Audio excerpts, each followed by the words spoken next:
ಪ್ರಣಮಾಮಿ ಶಂಕರ ಸದಾಶಿವ ಸಮಾರಂಭಂ ಶಂಕರಾಚಾರ್ಯ ಮಧ್ಯಮಾಂ ಅಸ್ಮದಾಚಾರ್ಯ ಪರ್ಯಂತಂ ವಂದೇ ಗುರು ಪರಂಪರಾಂ ಶ್ರುತಿ ಸ್ಮೃತಿ ಪುರಾಣಾನಾಂ ಆಲಯಂ ಕರುಣಾಲಯಂ ನಮಾಮಿ ಭಗವತ್ಪಾದಂ ಶಂಕರಂ ಲೋಕಶಂಕರಂ.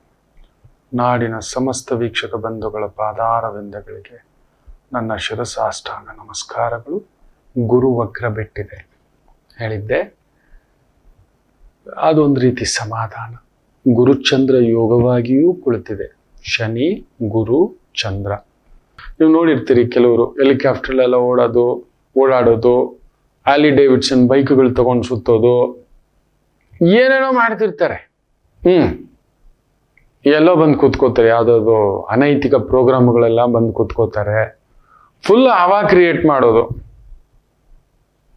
ತಾನೊಬ್ಬನೇ. ಕೆಲವರು ಇವತ್ತು ಆ ಕಲಿಯುಗ ನೋಡಿ, ಆ ಗುರು ಶುಕ್ರನ್ ತರ ಬದಲಾಗ್ಬಿಟ್ಟ. ಹೆಸರಿನ ಹಿಂದ್ಗಡೆ, ಬ್ರ್ಯಾಂಡ್ ಹಿಂದ್ಗಡೆ ಕಟ್ಔಟ್ ಕಟ್ಟಿಸ್ಕೊಳ್ಳೋ ಗುರು. ಕಂಟೆಂಟ್ ಇರೋರು ಕಟ್ಔಟ್ ಕಟ್ಟಿಸ್ಕೊಳ್ಳಲ್ಲ. ಕಟ್ಔಟ್ ಕಟ್ಟಿಸ್ಕೊಳ್ಳೋವನ ಹತ್ರ ಕಂಟೆಂಟ್ ಇರಲ್ಲ. ಇದು ನನ್ನ ಗುರುಗಳು ಹೇಳಿದ್ದು, ಕಾಶಿನಾಥ್ ಅವರು. ಅವಾಗಲ್ಲ ಅಂತ ನೋಡಿ, ಸಾಮಾನ್ಯ ವಾಮನ ಅದು. ಅವ್ರು ಒಂದ್ ಮಾತಲ್ಲಿ ಎಷ್ಟು ಒಂದು ಅದ್ಭುತವಾದ ಅರ್ಥ ಇದೆ ಗುರುವಿನ ಆ ಭಾವ. ಕಂಟೆಂಟ್ ಇರೋವಾಗ ಕಟೌಟ್ ಹಾಕೋಬೇಕು ಅನ್ನತಕ್ಕಂಥದ್ದು. ಎಲ್ಲ ಹುಡ್ಕೊಂಡು ಬರ್ತಾರೆ, ಅವ್ರನ್ನ ಹುಡ್ಕೊಂಡು ಬರ್ತಾರೆ. ಹೆಸರಿನ ಹಿಂದ್ಗಡೆ ಪದ್ಮಶ್ರೀ, ಪದ್ಮಭೂಷಣ, ಅನಂತನಾಗ್ಜಿ ಯಾರು ಲಾಬಿ ಮಾಡ್ಲಿಲ್ಲ. ಇವತ್ತು ಯಾರೋ ಒಂದು 2-3 ಕಮೆಂಟ್ಸ್ ಓದಿದ್ದೆ. ಶಂಕರ್ನಾಗ್ ಅವ್ರಿಗೆ ಯಾಕೆ ಕೊಡ್ಲಿಲ್ಲ, ವಿಷ್ಣುವರ್ಧನ್ ಅವ್ರಿಗೆ ಯಾಕೆ ಕೊಡ್ಲಿಲ್ಲ, ನನಗೆ ಗೊತ್ತಿಲ್ಲ ಮಕ್ಕಳೇ. ನಾನು ನಿಮ್ಮ ಹಾಗೆ ಅಭಿಮಾನಿ. ನನ್ನ ಕನ್ನಡದವರು ಅಂದ್ರೆ ವಿಷ್ಣುವರ್ಧನ್ ಅವ್ರಿಗಿಂತ ಆ ಒಂದು ಭಾವ, ಕತೆ ಇನ್ನೊಂದು ಯಾರಾದ್ರೂ ನೋಡಿರೋದು ಉಂಟಾ? ಶಂಕರ್ನಾಗ್ ಇದ್ದಾರೆ. ಅದೇ ತರನೇ ತುಂಬಾ ಸಾಧಕರಿದ್ದಾರೆ ನಮ್ಮ ನಿಮ್ಮ ನಡುವೆ. ಸಾಹಿತ್ಯ ಬೇರೆ ಬೇರೆ ಇದರಲ್ಲಿ ಇದ್ದಾರೆ ಗುರುಗಳು, ಮೇಧಾವಿಗಳು, ತಪಸ್ವಿಗಳು, ಮೇರು ಶಿಖರಗಳು, ಹಿಮಾಲಯಗಳು ಇದ್ದಾರೆ. ನನಗೆ ಗೊತ್ತಿಲ್ಲ ಮಕ್ಕಳೇ. ನನಗೂ ಸಂಕಟವೇ. ಈಗ ಏನು ನೋಡ್ತಿರ್ತೀನಿ, ನೋಡೋಣ, ಭಗವಂತನಿಗೆ ಗೊತ್ತಿದೆ. ಯಾವಾಗ ಯಾರಿಗೋ ಎಲ್ಲಿಂದಲೋ ಏನೋ ಲೇಟ್ ಆದ್ರೂ ಬಂದಿದೆಯಲ್ಲ, ಅದ್ರಲ್ಲಿ ಒಂದು ತೃಪ್ತಿ ಪಡ್ಬೇಕಷ್ಟೆ. ನೋಡಿ, ಹೋಗಿ ಲಾಬಿ ಮಾಡ್ಲಿಲ್ಲ, ಕೇಳಲಿಲ್ಲ. ತಾನಾಗಿ ಬರ್ಬೇಕು. ಶುಕ್ರನಿಗೆ ಹಂಗಲ್ಲ. ಏನಾದ್ರೂ ಸರಿ, ನೀವು ನೋಡಿ, ಅವ್ರ ಹಿಂದ್ಗಡೆ ಕ್ಯಾಮ್ರಾಗಳು ಓಡ್ತಾನೆ ಇರುತ್ತೆ. ಎದ್ರೆ ಕೂತ್ರೆ ನಿಂತ್ರೆ ಅವ್ರಿಗೆ ತೋರ್ಸ್ಕೋಬೇಕು, ಹೇಳ್ಕೋಬೇಕು ಅವ್ರ ಬಗ್ಗೆ. ಇಲ್ದಿದ್ದಲ್ಲ ಅವ್ರ ಡ್ರೆಸ್ಸು, ಕೂತ್ಕೊಳ್ಳೋದು, ಇನ್ನೊಂದು ಮಾಡೋದು, ಅವ್ರು ಇಳಿಯೋ ಕಾರಿಂದ ಹಿಡಿದು ಎಲ್ಲ ಅವ್ರಿರೋ ಸರ್ಕಲ್ ಇಂದ ಹಿಡಿದು ಅಂತ ಶುಕ್ರ ಗುರುವಾಗಿ ಬದಲಾಗ್ತಾನೆ. ಸಾಕು ಕಣ, ಇದೇನು ಬ್ರ್ಯಾಂಡು, ಇದೇನು ಹೆಸರು ಬೇಡ. ಗೌರವ ನೋಡೋಣ, ತೃಪ್ತಿಯಾಗಿರೋಣ, ಕುಟುಂಬದ ಕಡೆ ನೋಡೋಣ ಅನ್ನತಕ್ಕಂಥ ಭಾವಾರ್ಥ ಬರುತ್ತೆ. ಗುರುವಿಗಂಗಲ್ಲ ಆಸೆ ಹುಟ್ಟುತ್ತೆ. ಅವನ್ನೆಲ್ಲರೂ ನೀವು ಕೆಲವರು ನೋಡ್ಬೋದು, ಅವರನ್ನ ಸೋಕಾಲ್ಡ್ ಅವ್ರಿಗವರೇ ಗುರುಗಳು ಅಂತ ಅನ್ಕೋತಾರೆ. ಗುರುಗಳು ಪ್ರೀತಿಯಿಂದ ಜನಗಳು ಅನ್ಬೇಕು ಗುರುಗಳೇ ಅಂತ, ನಾವು ಅನ್ಕೊಳ್ಳೋದಲ್ಲ ಅಷ್ಟೇ. ನಾನು ಅದಕ್ಕೆ ರವಿಶಂಕರ್ ಗುರುಜಿ ಅಂತ ಹೇಳ್ಕೊಳ್ಳೋದು ನಂಗೆ ನಾಚಿಕೆ ಆಗುತ್ತೆ. ನಿಮ್ಮ ಹತ್ರ ಏನ್ ಮುಚ್ಚಿಡುತ್ತೆ? ಆಧ್ಯಾತ್ಮಿಕ ಚಿಂತಕರು ಅಂತ ಹೇಳ್ಕೊತಾನೆ ಅಷ್ಟೇ. ಗುರೂಜಿ ಅಂತ ಅದ್ ಕರೀತಾರೆ, ಅದಕ್ಕೆ ಸೇರಿಸ್ಕೊಂಡಿದ್ದಾನೆ. ಗುರುಜು ಎಲ್ಲೋ ಒಂದು ಸಂಕಟ.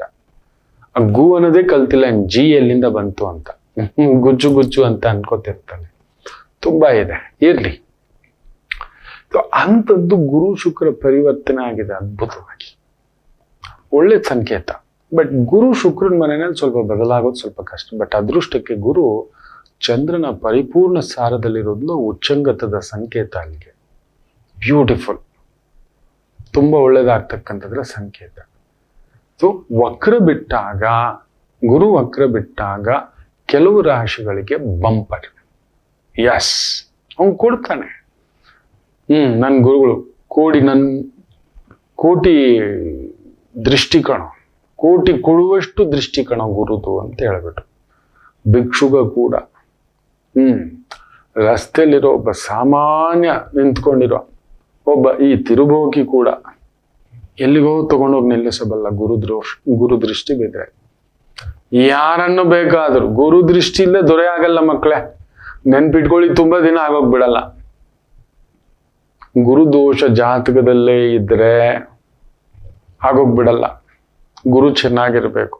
ಯಾರೋ ಕರ್ಕೊಂಡು ಬಂದು ನಿಲ್ಲಿಸ್ತಾರೆ. ನಾವು ಗುದ್ದಾಡಿದ್ರು ಏನೇ ಲಾಭಿ ಮಾಡಿದ್ರು ಎಷ್ಟೇ ಮಾಡಿದ್ರು ಕೊಡಲ್ಲ. ನಾನು ನೋಡಿದ್ದೇನೆ ಗುರು ಕೆಟ್ಟಿರೋರ ಜಾತಕ, ಅಲ್ಲವರೆಗೂ ಬಂದು ಹ್ಯಾಂಡ್ ಟು ಮೌತ್ ತೆಗೆಸಾಕಿಟ್ಟಿರುತ್ತೆ. Hand to mouth. ನಿಮ್ಮ ಅಪ್ಪನ ಕಾಲದಿಂದಲೂ ನಿಮ್ಮ ಅಪ್ಪನ್ನೇ ನೋಡಿದ್ದೀನೋ ನಾನು, ನಿಮ್ಮ ಅಪ್ಪನ ಕಾಲದಿಂದಲೂ ಇದ್ದೀನೋ ನಾನು. ನೀನೇನ್ ಹೇಳೋದು ಕುತ್ಕೊಳ್ಳೋ ಅನ್ನೋರು ಏನೂ ಆಗದೆ ನಿಂತಿರ್ತಕ್ಕಂಥದ್ದು ನಾನು ನೋಡಿದ್ದೀನಿ. ಅಷ್ಟು ದೊಡ್ಡ ದೊಡ್ಡ ವ್ಯಕ್ತಿಗಳು. ಅಪ್ಪ ಅಲ್ಲ, ತಾತನ ಕಾಲದಿಂದಲೂ ಪ್ರಯತ್ನ ಮಾಡ್ತಿದ್ದಾರೆ. ನಮ್ಮ ತಾತನ ಕಾಲದಿಂದ ಇಲ್ಲವೇ ಇಲ್ಲ.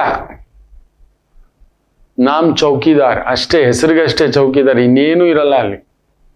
ಎಲ್ಲ ಆ ಒಂದು ಗುರುಬಲವಿಲ್ಲದೆ ನಡೆಯುವುದಿಲ್ಲ. ವೃಷಭ ರಾಶಿ, ಗುರು ವಕ್ರತ್ಯಾಗ ಫಲ.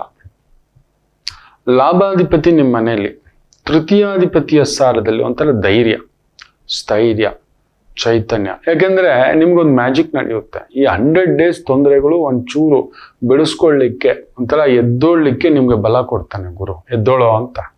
ಧೈರ್ಯಕಾರಕನ ಪ್ರಭಾವದಲ್ಲಿ ಚಂದ್ರನು ಉಚ್ಚಂಗತ, ಗುರುವು ಚಂದ್ರನ ಸಾರದಲ್ಲಿದ್ದಾನೆ. ಬಟ್ ನೀವು ಆಂದೋಲನದಲ್ಲಿದ್ದೀರಿ. ಹೊರಗಡೆ ಬರ್ತೀನ, ಸಮಸ್ಯೆಗಳು, ಇನ್ನೊಂದು 100% ಈ 100 days ಆದ್ಮೇಲೆ ನಿಮಗೆ 100 days ಆದಮೇಲೆ ಗುರು 2ನೇ ಮನೆಗೆ ಬರ್ತಾನೆ. ಗುರುಬಲ ಬರುತ್ತೆ, ಪೂರ್ಣ ಗುರುಬಲ. 2ನೇದು ಮಾರ್ಚ್ 29ಕ್ಕೆ ನಿಮಗೆ ಶನಿ ಬಂದು 11ನೇ ಮನೆಗೆ ಬರ್ತಾನೆ. ಅವನು ಬರ್ತಿದ್ದಾಗೆ ಮೇ 15, ಅಲ್ಲಿಗೆ ಏನಾಯ್ತು 45 days. ಸೊ ಈ 45 daysಗೂ ನೆಕ್ಸ್ಟ್ 45 daysಗೂ ತುಂಬಾ ಅಂತರ ಇರುತ್ತೆ. ಸೊ ಈ ಫಸ್ಟ್ 45 days ಸ್ವಲ್ಪ ಒತ್ತಡ ಇರುತ್ತೆ. ಇರೋ ಕಮಿಟ್ಮೆಂಟ್ಗಳು ಬೆಳೆಸ್ಕೊಂಡ್ರೆ ಸಾಕು. ಗೌರವ ಕಳ್ಕೊಂಡಿದ್ದೀರಿ, ಅವಮಾನಗಳಾಗಿದೆ, ಕೆಲವರು ಕೋರ್ಟು ಪೊಲೀಸು ಜೈಲು ಆಗಿದೆ, ಕೆಲವರು ದೇಶಾಂತರ ಮಟ್ಟದ್ದಾಗಿದೆ. ನಿಮ್ಮವರೇ ಮೋಸ, ನಿಮ್ಮವ್ರ ಮಾತು ಕೇಳಿ ಮೋಸ, ನಂಬಿ ಮೋಸ, ಕೊಟ್ಟು ಮೋಸ. ಗುರು ಏನ್ ಗೊತ್ತಾ, ಅಷ್ಟಮಾಧಿಪತಿ ಕೂಡ. ಅದಕ್ಕೆ ವೃಷಭ ರಾಶಿಯವರಿಗೆ ಗುರು ಇದ್ದಂಥ ವ್ಯಕ್ತಿ ಹುಟ್ಟಿದವರಿಗೆ ನಿಮಗೆ ಎಷ್ಟು ಹೆಸರಿರುತ್ತೋ ಅಷ್ಟು ಅಪಕೀರ್ತಿಯು ಬರತಕ್ಕಂಥ ಸಾಧ್ಯತೆ ಇರುತ್ತೆ. ಹೌದು, ನಾನು ಅದನ್ನು ನೋಡಿದ್ದೇನೆ. 1977, 1965, 1989 ಇವುಗಳೆಲ್ಲ ಅದೊಂದು ಲೆಕ್ಕಾಚಾರ. ಪ್ರತಿ 12 ವರ್ಷಕ್ಕೊಮ್ಮೆ ಗುರು ಬದಲಾವಣೆ ಅಲ್ವಾ. ಸೊ ಅಲ್ಲಿರೋ ಗುರು ನಿಮಗೆ ಲಾಭಾಧಿಪತಿ, ಹಾಗೇ ಕೊಟ್ಟಿರ್ತಾನೆ. ಕುಟುಂಬ, ದೊಡ್ಡ ಹೆಸರು ಎಲ್ಲ. ಅಷ್ಟಮಾಧಿಪತಿಯು ಕೂಡ ಆಗಿರೋದ್ರಿಂದ ಅಲ್ಲೆಲ್ಲೋ ಎಡವಟ್ಟು ತಂದು ತಗಲಾಕಿರುತ್ತೆ. 77 ಹುಟ್ಟಿದವರಿಗೆ ನನ್ನ ಕುಟುಂಬನೇ ನೋವು, ನನ್ನ ಹತ್ತಿರದವರೇನು ಇಲ್ಲ, ಅವ್ರ ಮಾತು ಕೇಳಿ ನೀವು ಕೆಟ್ಟಿರ್ತೀರಿ, ಇಲ್ಲ ನಿಮ್ಮನ್ನ ತಲೆ ಕೆಡಿಸಿಯೋ, ಇಲ್ಲ ಬೇರೆಯವರ ಒಂದು ಪ್ರಚೋದನೆಯೋ, ಪ್ರಭಾವವೋ, ಇನ್ಫ್ಲೂಯೆನ್ಸ್ ಆಗಿ ವೃಷಭ ರಾಶಿಗೆ ಬಡಿದಿದೆ. ಸ್ವಲ್ಪ ಚೇತರಿಸ್ಕೊಳಕ್ ಅವಕಾಶ. 45 days ತೀರ್ಥಕ್ಷೇತ್ರಗಳು, ಪುಣ್ಯಕ್ಷೇತ್ರಗಳು, ಯಾವುದೇ ನಿರ್ಧಾರ, ದೊಡ್ಡ ನಿರ್ಧಾರಗಳು ತಗೊಳಕ್ ಹೋಗ್ಬೇಡಿ, ತಡಸ್ಥರಾಗಿರಿ. 45 days ಆದ್ಮೇಲೆ ಶನಿ ಮೂಮೆಂಟ್ ಆಗ್ತಾನೆ. It's an indication. ಲಾಭದಲ್ಲಿ ಶನಿ ಬರೋದು ಅದು ಬೇರೆಯೇ ಕತೆ. ಅದರ ನಂತರ ಇನ್ನೊಂದು 45 ದಿನದಲ್ಲಿ ಆ ಪುಣ್ಯಾತ್ಮ ಗುರು ಮಿಥುನಕ್ಕೆ ಬಂದು ನಿಂತ್ಕೊತಾನೆ. ಆಗ ಪೂರ್ಣ ಬಲ ನೋಡ್ತೀರಿ ಎದ್ದೋಳಕ್ಕೆ. So this 90 days to 100 days ಏನಿದೆ ಅದ್ಭುತ. ಸ್ವಲ್ಪ ವೆಯ್ಟ್ ಮಾಡೋಣ. ಈ 55 ದಿನ ಹೆಚ್ಚು ಕಮ್ಮಿ, ಹಾಗಾದ್ರೆ 25 ದಿನ ಪ್ಲಸ್ ಒಂದು 30 ದಿನ, 55 ದಿನ ಹುಷಾರಾಗಿದೆ. ಸೊ ಧರ್ಮಕ್ಷೇತ್ರ, ಪುಣ್ಯಕ್ಷೇತ್ರ, ಪ್ರಯಾಗ ಕ್ಷೇತ್ರ, ಗಯಾ ಕ್ಷೇತ್ರ, ನಂಜುಂಡೇಶ್ವರ ಕ್ಷೇತ್ರ, ಮಹದೇಶ್ವರ ಕ್ಷೇತ್ರ ಹೋಗಿ ಬನ್ನಿ. ಧರ್ಮಸ್ಥಳ ಕ್ಷೇತ್ರ, ಶಿವಕ್ಷೇತ್ರಗಳಿಗೆ ಹೋಗಿ ಬನ್ನಿ. ಗುರು ಇದ್ದಾಗ ಹೋಗಿ ಬರಬೇಕು. ಹಾಗೆ ಗುರು ಕ್ಷೇತ್ರಗಳು ಸಿದ್ಧಗಂಗಾ ಕ್ಷೇತ್ರ, ಶಿವಗಂಗಾ ಕ್ಷೇತ್ರ, ಶ್ರೀಧರ ಸ್ವಾಮಿಗಳ ಕ್ಷೇತ್ರ, ಮಂತ್ರಾಲಯ ಕ್ಷೇತ್ರ, ದತ್ತಾತ್ರೇಯ ಕ್ಷೇತ್ರ, ದಕ್ಷಿಣಾಮೂರ್ತಿ ಕ್ಷೇತ್ರ. ಹಿಂಗಾಗ್ಬಿಟ್ಟಿದೆ ಅಂದ್ರೆ ಗುರು ನಿಮಗೆ ಹೊಡೆದಿರೋ ಏಟಿಗೆ ಹೇಳ್ತೇನಲ್ವಾ, ನಿಮ್ಮನ್ನ ಒಂದು ದೇವಸ್ಥಾನ ಇದೆ ಹುಡುಕಿ, ಪಲ್ಲಿಕೊಂಡೇಶ್ವರ ದೇವಸ್ಥಾನ ಅನ್ನತಕ್ಕಂಥದ್ದು ಹೇಳ್ತಾರೆ. ಪಲ್ಲಿಕೊಂಡೇಶ್ವರ ಮಲಗಿರತಕ್ಕಂಥ ಶಿವಯ್ಯ ಮಲಗಿಬಿಟ್ಟಿದ್ದಾನೆ. ಆತ ವಿಷ ಕುಡಿದು ಸುಸ್ತಾಗಿ ಮಲಗಿದಂಥದ್ದು ಅಮ್ಮನವರ ಮಡ್ಲಲ್ಲಿ. ಆ ಒಂದು ಸಮುದ್ರ ಮಂಥನದ ಕಾಲದಲ್ಲಿ ವಿಷ ಪ್ರಯೋಗ ಹೊರಗಡೆ ಬರುತ್ತೆ. ವಾಸುಕಿಯನ್ನ ಹಾಕೊಂಡು ಮಂದಾರ ಪರ್ವತ, ಒಂದು ಕಡೆ ದೇವತೆಗಳು, ಒಂದು ಕಡೆ ರಾಕ್ಷಸರುಗಳು ಹಾಕೊಂಡು ಇದು ಮಾಡಿದಾಗ ಮೊದಲಿಗೆ ಬರೋದೇ ವಿಷ. ಜಗತ್ತೆಲ್ಲ ವ್ಯಾಪಿಸಿ ಜಗತ್ತೇ ಮುಳುಗೋಗುತ್ತೆ ಅಂದಾಗ ನನ್ನ ಪರಮಶಿವ, ಸದಾಶಿವ, ಭಕ್ತಿ ಶಿವ, ಧ್ಯಾನ ಶಿವ, ಕಾಲಾಂತಕ ಎಲ್ಲ ಇಡೀ ವಿಷಯವನ್ನ ನುಂಗಿದಾಗ ಜಗನ್ಮಾತೆ ಬಂದು ನಿನ್ ಕೈ ಹಿಡ್ಕೊತಾಳೆ. ಒಳಗಡೆ ಹೋಗ್ಬಿಟ್ರೆ ಶಿವನೇ ಇಲ್ಲ, ಹೊರಗಡೆ ಬಂದ್ರೆ ಲೋಕವಿಲ್ಲ, ಉಳಿಸ್ಕೋಬೇಕಲ್ವಾ, ಹಿಂಗ್ ಇಟ್ಕೋತಾಳೆ. ಆದ್ರೂ ಆ ವಿಷದ ಒಂದು ಇದಕ್ಕೆ ಆ ಪರಮಾತ್ಮನೇ ಅಷ್ಟು ವಿಷವಂತೆ, ವಿಷಗಂಟ ಅಂತ ಅದಕ್ಕೆ ಬಂದಿದ್ದು. ಹಾಗೇ ಹೊರಗಿರ್ತಕ್ಕಂಥ ಕ್ಷೇತ್ರ ಇದು ಏಕೈಕ ಕ್ಷೇತ್ರ. ನಾವು ಸಾಮಾನ್ಯವಾಗಿ ಶಿವನನ್ನ ಲಿಂಗ ಸ್ವರೂಪದಲ್ಲಿ ನೋಡ್ತೇವೆ, ಆದ್ರೆ ಇಲ್ಲಿ ಅಮ್ಮನವರ ಮಡಿಲಲ್ಲಿ ಮಲಗಿರುವಂತ ಒಂದು ರೀತಿ ರಂಗನಾಥರನ್ನ ನೋಡ್ತೇವೆ ನೋಡಿ. ಆ ರೀತಿ ಇರತಕ್ಕಂಥ ಒಂದು ಕ್ಷೇತ್ರ ಆಂಧ್ರ ಪ್ರದೇಶದಲ್ಲಿ ಸಿಗತಕ್ಕಂಥದ್ದು. ಈ ದೇವಸ್ಥಾನದಲ್ಲಿ ಭಗವಂತನನ್ನ ಈ ರೀತಿ ನೋಡ್ಬೋದು. ಮುಖ್ಯವಾಗಿ ಗುರುದೋಷ ಆದ್ರೆ ಏನ್ ಗೊತ್ತಾ, ಗಂಟಲಿನಲ್ಲಿ ಸಿಕ್ಕಿಕೊಂಡ ವಿಷ, ಕಕ್ಕಲಾರೆವು, ಇರಲಾರೆವು, ಬಿಟ್ಟು ಹೋಗೋಣ ಆಗಲ್ಲ, ಎದ್ದು ಈಜೋಣ ಆಗೋಲ್ಲ. ಅದ್ರಲ್ಲಿ ನಾನೂ ಒಬ್ಬನೇ. ಹೌದು, ನಿಮಗೆಲ್ಲ ಇಷ್ಟಿದ್ರೆ ಅಯ್ಯೋ ನನಗೆ ಅದು ಹೇಳಲಾರದು, ಅದೆಷ್ಟು ಬಾರಿಯೋ ಅದು.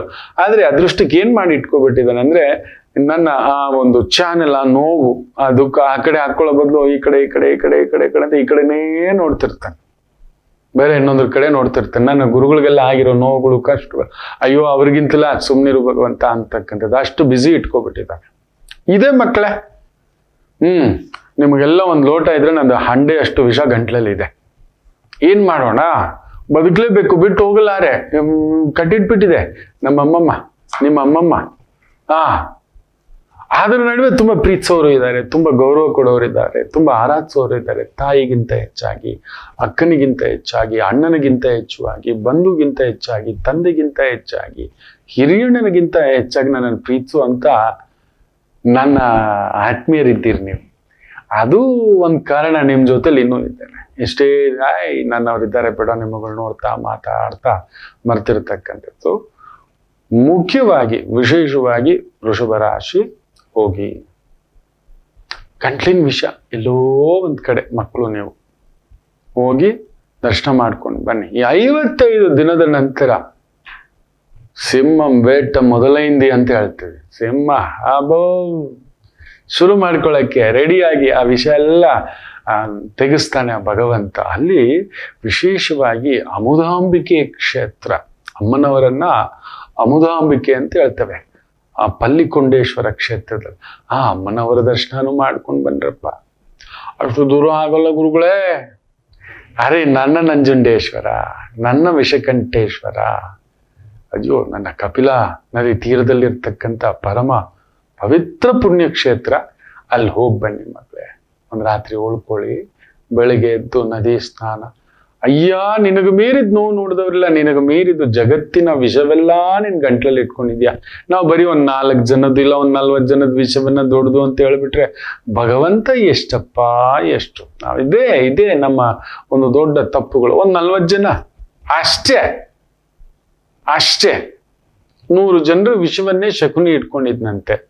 ಆ ಬಾಧೆಯನ್ನ ತನ್ನ ಒಡ ಹುಟ್ಟಿದವ್ರಿಗೆ ಮಾಡಿದ ದುರ್ಯೋಧನಂತ ಆ ಒಂದು ಸ್ವಂತ ಸೋದರಳಿಯ ವಿಷ ಇಟ್ಕೊಂಡೇ ಕತ್ತಿ ಮಸಿತ ಒಳಗಡೆ ಅವನನ್ನ ಪ್ರಚೋದನೆ ಮಾಡಿ ಮಾಡಿ ಮಾಡಿ ಮಾಡಿ ತೂಕಿ ಸೀದಾ ಎದ್ದೋಗ್ತಾನೆ. ಹಂಗೆ ನಮ್ ಕೆಲವೊಂದು 4 ಜನ, 4 ವಿಚಾರ, 4 ಕೆಲಸ, 4 ವ್ಯಕ್ತಿಗಳು, ಇದಕ್ಕೆ ನಾವು ತಲೆ ಕೆಡ್ಸ್ಕೊಂಡೆ ಗಾಬರಿ ಪಟ್ಕೊಂಡು ಹೋಗಿ ಬನ್ನಿ. ಒಂಚೂರು ಸಮಾಧಾನ, ತಟಸ್ಥ. ಎಲ್ಲರಿಗೂ ಒಳ್ಳೆಯದಾಗಲಿ. ಮಾತೃದೇವೋ ಭವ. ನಮಾಮಿ ಶಂಕರ. ನನ್ನ ಪ್ರೀತಿಯ ಆಧ್ಯಾತ್ಮಿಕ ಬಂಧುಗಳೇ, ಪ್ರತಿಯೊಬ್ಬರ ಜೀವನದಲ್ಲೊಂದು ಕೆಲವೊಂದು ಪ್ರಶ್ನೆಗಳಿರುತ್ತೆ, ಉತ್ತರವಿಲ್ಲದ ಪ್ರಶ್ನೆಗಳಿಲ್ಲ. ಅಂಥದ್ದೊಂದು ಸಮಸ್ಯೆ ಇದೆಯಾ? ಜ್ಯೋತಿಷ್ಯ ಮುಖೇನ ಹಾಗೂ ಆಧ್ಯಾತ್ಮಿಕ ಮುಖೇನ ನಿಮ್ಮ ಪ್ರಶ್ನೆಗಳಿಗೊಂದು ಪುಟ್ಟ ಸಮಾಧಾನ. ಈ ಕೂಡಲೇ ಕೆಳಗಿನ ಸಂಖ್ಯೆಗೆ ಕರೆ ಮಾಡಿ, ಇಲ್ಲವೇ ವಾಟ್ಸಪ್ ಮಾಡಿ, ಹಾಗೂ ನಮ್ಮ ನಮಾಮಿ ಶಂಕರ ಯೂಟ್ಯೂಬ್ ಚಾನೆಲ್ ಮುಖಾಂತರವೂ ಕೂಡ ಸರಳ ಪರಿಹಾರವನ್ನು ತಾವು ವೀಕ್ಷಿಸಿ ಹಾಗೂ ಪಡೆಯಬಹುದು. ನಮಾಮಿ ಶಂಕರ.